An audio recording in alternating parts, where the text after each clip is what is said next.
Hi, everybody. This is some old guy with MS. Just give me a sec. Close. Stop typing. Close. Sorry about that. Stop listening. There. This is some old guy with MS. See, I've got a new shirt on, and I'm in my wheelchair. This time I just thought I'd tell you a little bit about my journey through life with MS. I am 64 years old now, and I was diagnosed with MS when I was 38. But it took 2 years for them to come to that diagnosis. So I guess I was 36 when the first symptoms showed up. What had happened was I was laying sod for a new house, and it was a long day. It was a long, hard day. It was a lot of work. And at the end of the day, I was quite tired, and both my hands started to tingle. And it felt like I'd been sitting on them for 10 minutes. And the tingling never went away. And I was going out with Irene at the time, and I mentioned it to her, and she said, well, you'd better go see a doctor. And I thought, yeah, okay. Well, actually, I was in very good health, and I didn't have a doctor. So I went to my mother's doctor, and I explained to him I had tingling in both hands, and it wouldn't go away. And he goes, well, here, let's do a blood test. So we did a blood test, and the results came back fairly normal. And I think he said, you're a little low on vitamin B, so maybe you should take some supplements or vitamin pills. So I started doing that. And then we did a whole slew of tests. I think at one point I went for probably an X-ray. It wasn't an MRI, and I don't think it was an ultrasound. I'm pretty sure it was an X-ray.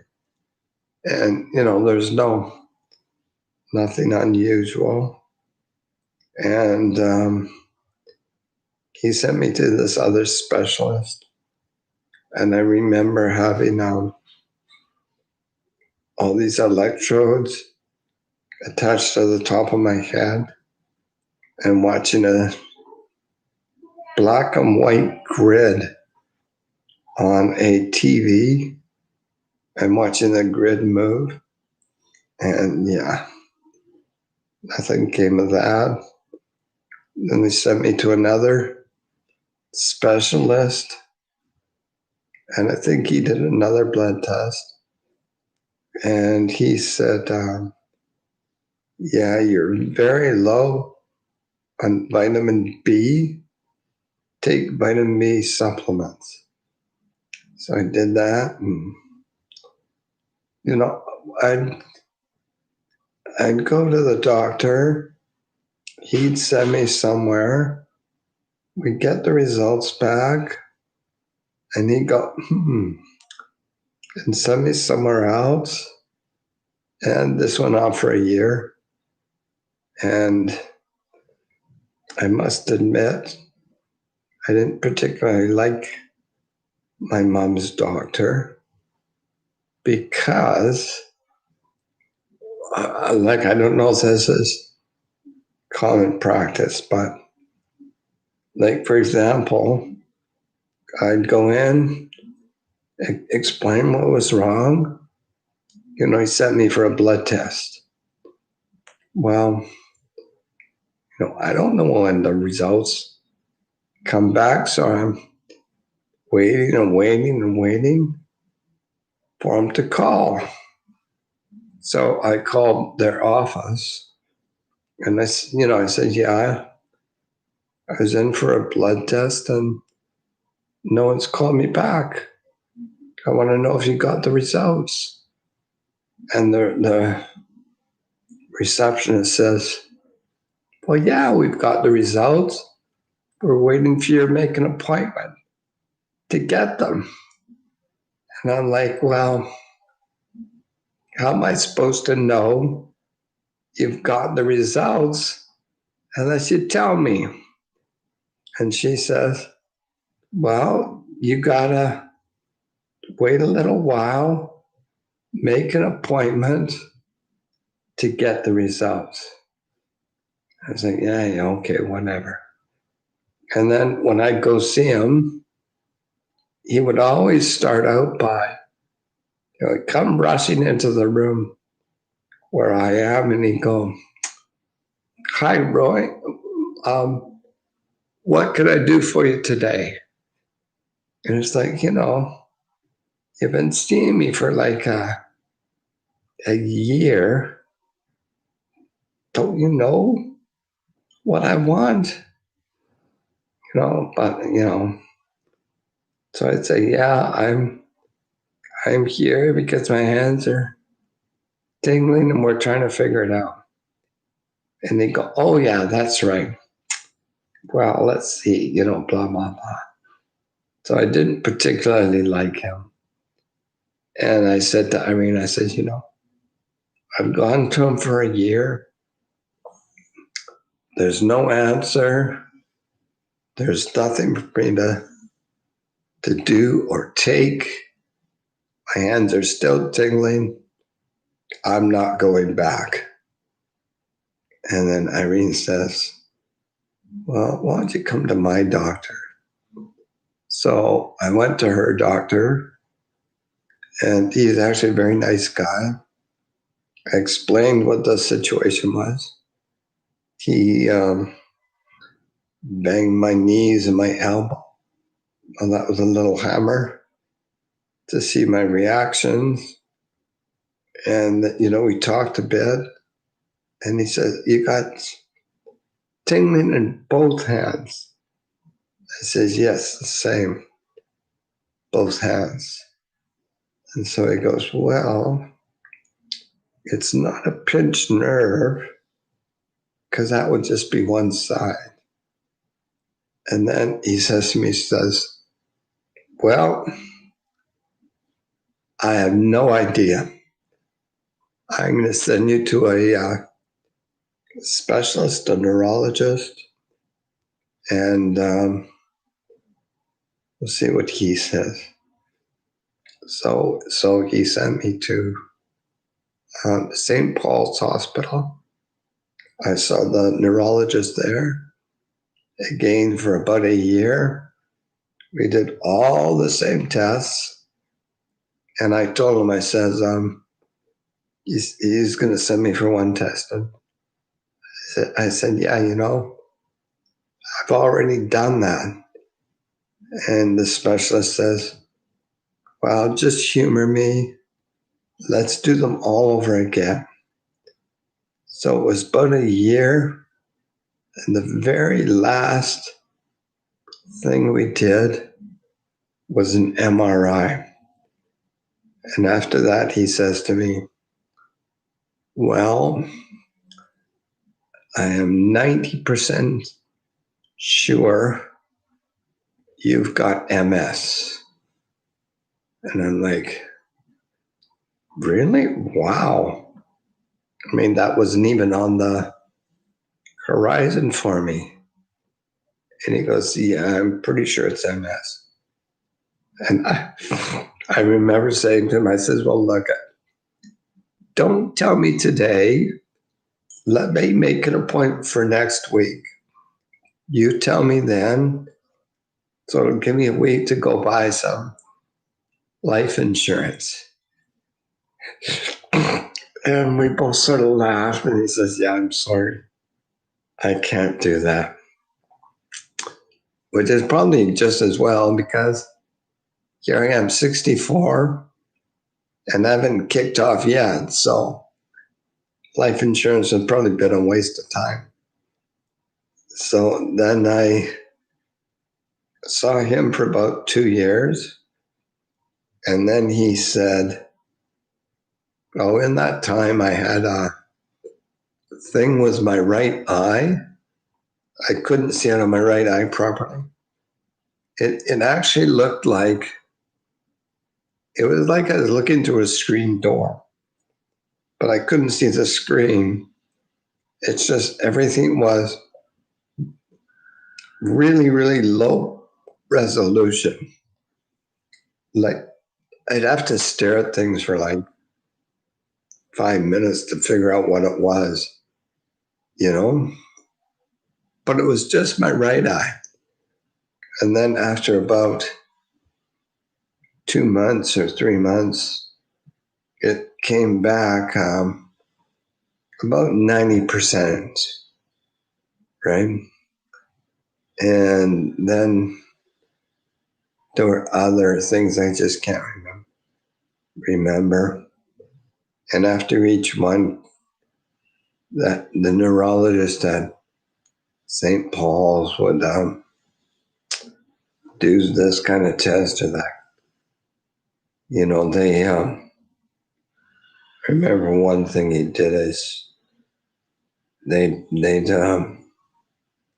he put electrode on, you know, like the top of my leg and then the bottom, measure how long it was, and I guess figure out how long it took for the impulse to go down the nerve.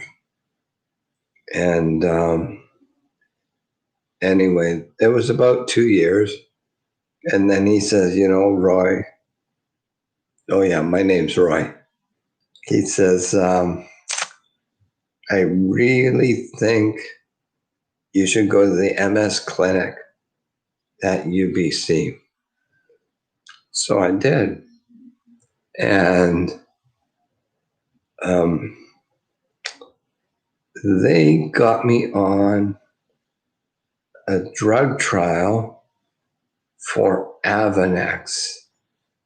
And Avonex was already, you know, in use and being prescribed. But I think they were changing the formula some way. And so they had to do you know, like they had to do all the tests all over again. So I was in that group.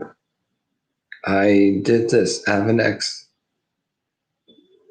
trial for 18 months. And during that 18 months, of course, because it's a trial, they supply the drug for free.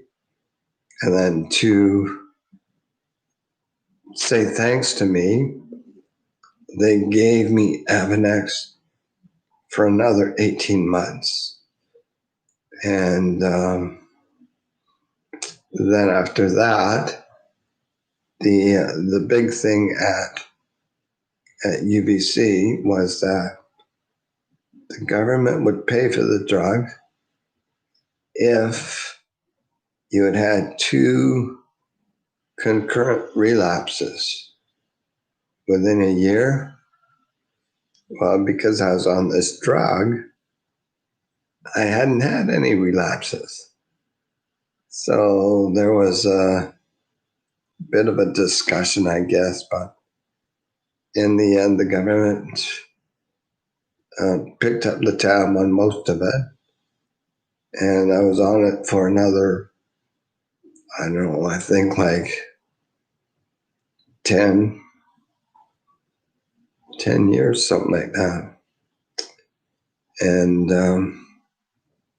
during those 10 years, I would have some relapses, but I would recover almost 90% from all of them. So at that time, I had what is called relapsing remitting MS.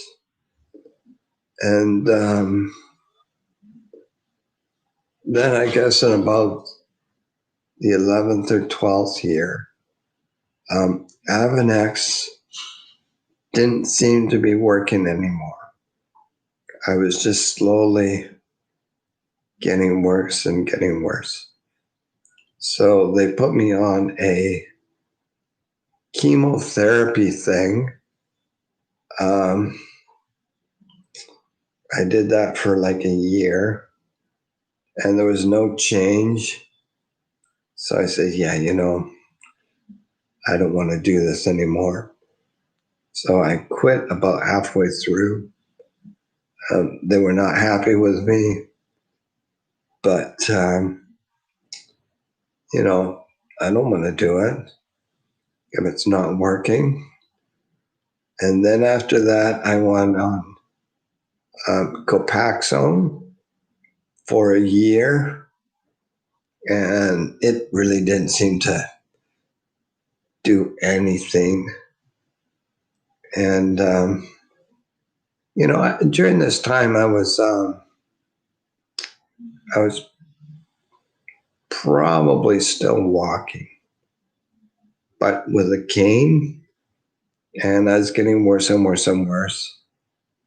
And I had these walking sticks. I was still working, and it was getting harder and harder to walk anywhere. And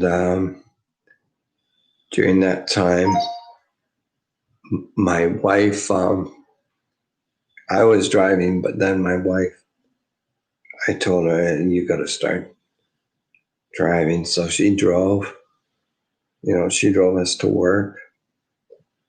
And I was still working, right? But it was getting worse and worse and worse. And it started so a cane wasn't enough. I had a walker, and even using the walker was becoming difficult. So eventually I took a medical retirement, and it was still not too bad.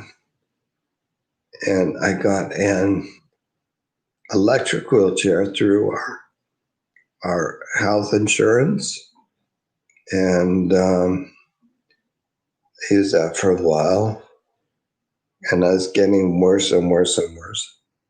I couldn't get up our stairs anymore to where the bedrooms were. So we made a bedroom for me down on the main floor. I guess in the family room. No one ever went in there anyway. So that became my bed. We and then I think it was about 7 years ago, we wanted to get Fraser Health, and they said they couldn't do anything unless I had a hospital bed. So we bought an electric hospital bed. Our stupid insurance would cover a mechanical hospital bed, but nobody sold mechanical beds anymore. They were all electrical. So we had to buy the bed. Our insurance did pay for an overhead lift. It was portable. It's not built in. So I had St. Elizabeth, and I lived at home for about, I don't know, 5 or 6 years. And it just became eventually too much of a drain on Irene. And together we both thought moving into a home was best. So June 1st of this year, I moved into this home. And I think it's pretty good. Anyway, that's my story, sad but true. Thanks everybody for listening and just letting me, talk about this, kind of get it off my chest. I think I'll end here. Doing 2 streams a day is very, very unusual. This probably won't happen again. But thanks for listening. If you want to if you want to hear how my life goes and how my investing works out, please subscribe. And if you liked this video, please give it a thumbs up. Okay.